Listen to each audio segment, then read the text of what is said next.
para alimentar, com roupas para lavar, e não tinha uma máquina de lavar, não tinha uma panela elétrica, não tinha um pulinho lá que a gente coloca para ferver água e ele desliga sozinho, né? Coloca o leite para ferver lá e apita sem sujar o fogão, né? Essa mulher ali era tirar o leite da vaca para colocar para as crianças beber. Então a gente imagina as demandas de uma mulher que tinha 19 filhos e encontrava tempo de tirar 1 hora por dia para orar pelos seus filhos. Quando a gente observa pessoas que colocaram dentro da sua rotina ter um momento de intimidade, de liberdade com Deus, a vida dessa pessoa não tem como não ter milagres. Tem problema, tem dificuldade, tem frustração, tem perdas, mas tem vitórias. Até as lutas de pessoas que oram, ela é diferente.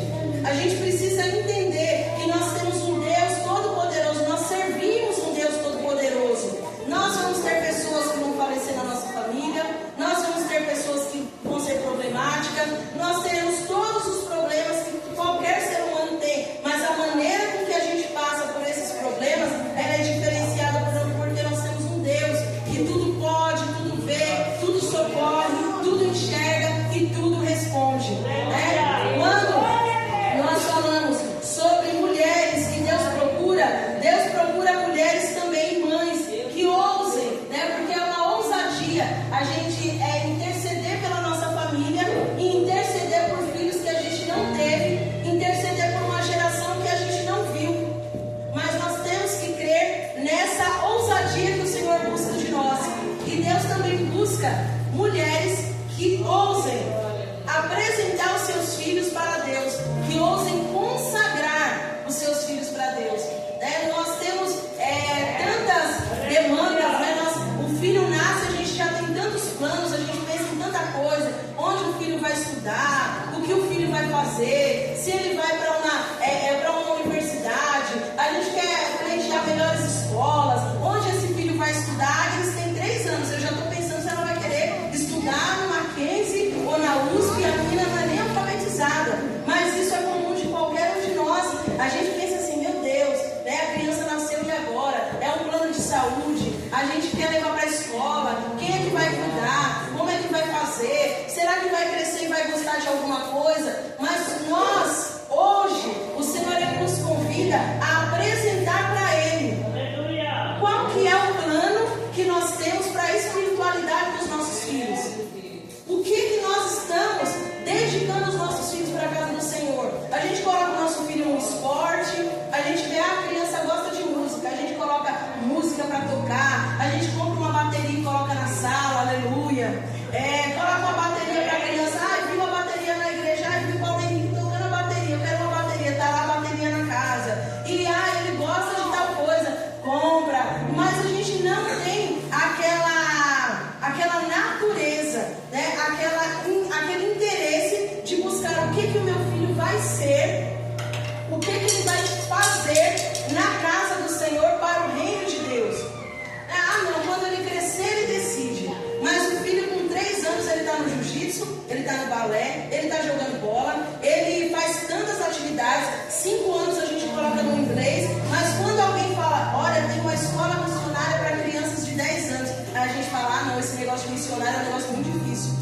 Não quero meu filho sendo missionário não, porque eu quero ele perto de mim. Porque missionário, se o Senhor chamar ele para ir lá para o fundo do Imbuguaçu, fazer a obra lá, ou lá para o fim da África, ou para a Ásia, ou para alguns lugares que o Evangelho nem chega, a gente não tem esse interesse normalmente. Quantos de nós, não precisa nem responder a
desse profeta, desse juiz, dessa pessoa que fez tantas, que teve uma grande participação dentro daquele povo. Quantos jovens, quantos meninos nasceram naquela ocasião? Quantas pessoas que se destacaram, né? No secular, que foram juízes, que foram agricultores, que foram músicos, né? Que trabalharam com joias, mas foi o nome de Samuel que chegou aqui hoje, na Adebras, Vila Rochelle, no extremo sul de São Paulo. Por quê? Porque uma mulher ousou orar pela sua geração. E é glorioso quando a gente pensa que um mover, que uma ocasião, que uma tomada de decisão nossa, no dia de hoje, pode mudar a história de um país, pode mudar a história de um bairro. Aqui mesmo, né?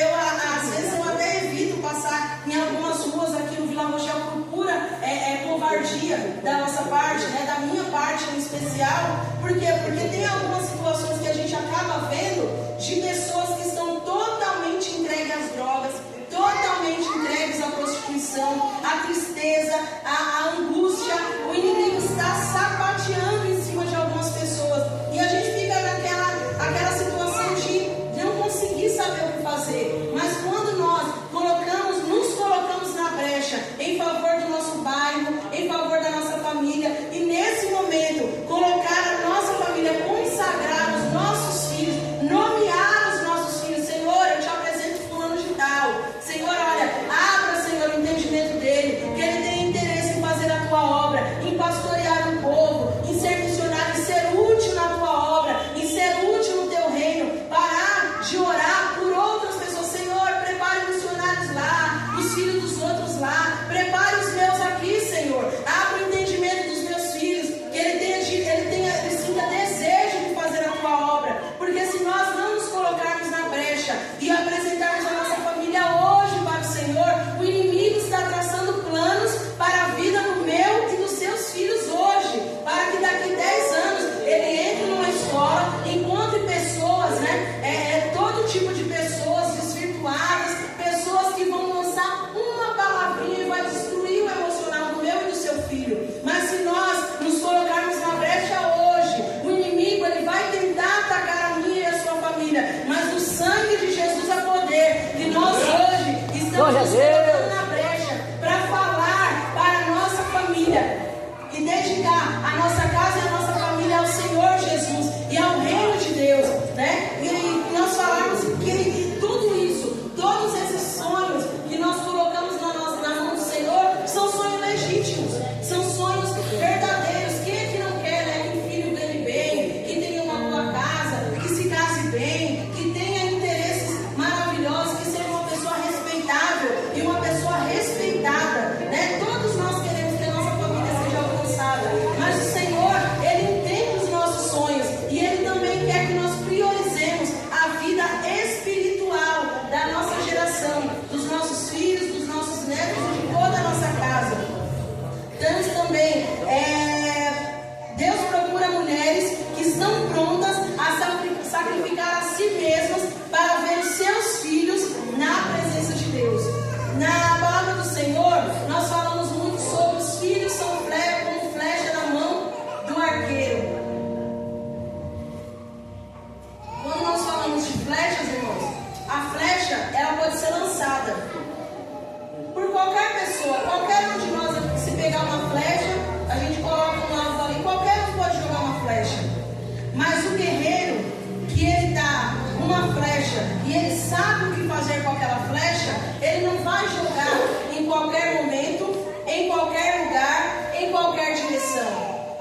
Ele prepara aquela flecha, ele observa aquela flecha.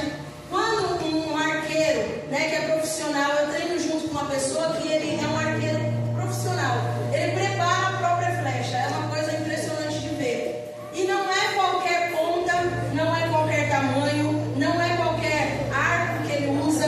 Por quê? Porque uma flecha, para alcançar o alvo correto, ela precisa ser preparada com antecedência.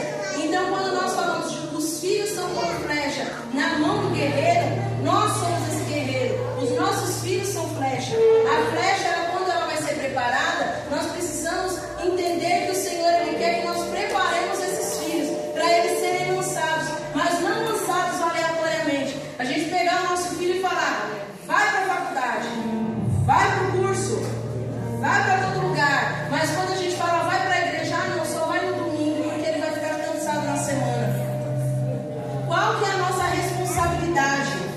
diante de Deus, com as flechas que o Senhor tem colocado nas nossas mãos, mães e pais aqui nessa noite, e que não tem os seus filhos ainda, qual que é a responsabilidade? Como é que você se imagina sendo mãe e pai?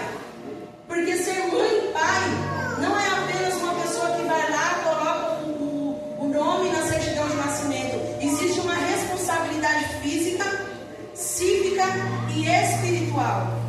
Não é apenas a nossa responsabilidade de vir, olha, Senhor, a maioria, né, das crianças que nasceram aqui, eu acredito que todas as que eu estou vendo aqui, são crianças que foram apresentadas aqui. Nossa, nós fizemos, e o grupo de louvor cantou um hino bonito, apresentamos ao Senhor essa criança maravilhosa, e a gente coloca uma roupa linda, e o pastor apresenta, e todo mundo tira uma foto, mas a responsabilidade espiritual não passa. Não para, ela só começa nesse momento da apresentação. A apresentação não é aquela coisa de colocar para o alto e apresentar o Senhor, olha, esse filho está aqui, o Senhor faça aí, ó, dá nas suas mãos, deixa acontecer aí o que acontecer, tá feito. Mas a palavra do Senhor diz que nós temos que nos colocar na brecha. Nós precisamos, Deus procura mulheres e mães que queiram ver os seus filhos na presença de Deus. É um esforço, porque se fosse fácil, é o que a gente fala, o que é fácil qualquer um faz. Mas aqui nessa noite, o Senhor, Ele quer que nós nos esforcemos para lançar os nossos filhos, né? Um guerreiro habilidoso, ele não desperdiça sua flecha. Quando nós não temos a percepção da nossa responsabilidade espiritual com os nossos filhos, a gente está lançando filhos para o mundo, lançando filhos para o inimigo tomar conta, lançando filhos para as drogas, lançando filhos para a prostituição, lançando filhos. Lá no Taquaral, alguns dias nós falamos exatamente sobre isso. Quantos músicos, né? Nós estamos ali numa formação de músicos, crianças que estão se interessando por flauta, por violino, por tocar bateria, e louvado seja Deus que isso aconteça, que aconteça aqui também, e que as nossas crianças cresçam com o interesse de servir ao Senhor. Mas quando nós falamos de músicos em especial, quando a gente olha para essas bandas seculares, quantos músicos que estão louvando a Satanás, que estão servindo ao diabo, que estão fazendo coisas terríveis. Se a gente puxar o 212 da harpa, os guerreiros se preparam, eles sabem cantar o hino inteiro. Por quê? Porque eles cresceram dentro desses bancos, eles cresceram dentro da casa do Senhor, mas eles não tiveram o seu coração atingido pela palavra. Eles cresceram nos bancos, dormindo nas cadeiras, mas eles não tiveram o seu coração atingido pela palavra. Eles muitas vezes só entravam, vinham no domingo porque era o costume da mãe, do pai, do vô, da avó, mas eles não foram atingidos pela palavra. De segunda a sábado, ele fez tudo, menos uma oração, menos uma leitura, dentro das nossas casas. O que nós temos feito? O que nós temos feito para que os nossos filhos entendam sobre a palavra do Senhor? Hoje a gente está deixando só na responsabilidade do culto à noite. Nós só estamos deixando a palavra do Senhor perceptível na hora de vir para a igreja. Pega a criança, pega a bolsa, pega o leite, pega a comida, penteia o cabelo. Gente, pega a Bíblia, não esquece a Bíblia. Pega a Bíblia azul porque eu gosto da azul. Não, pega a Bíblia pequena porque a azul é muito grande. É essa percepção de Bíblia que os nossos filhos estão tendo em casa? É essa percepção de Bíblia que nós estamos tendo na nossa casa?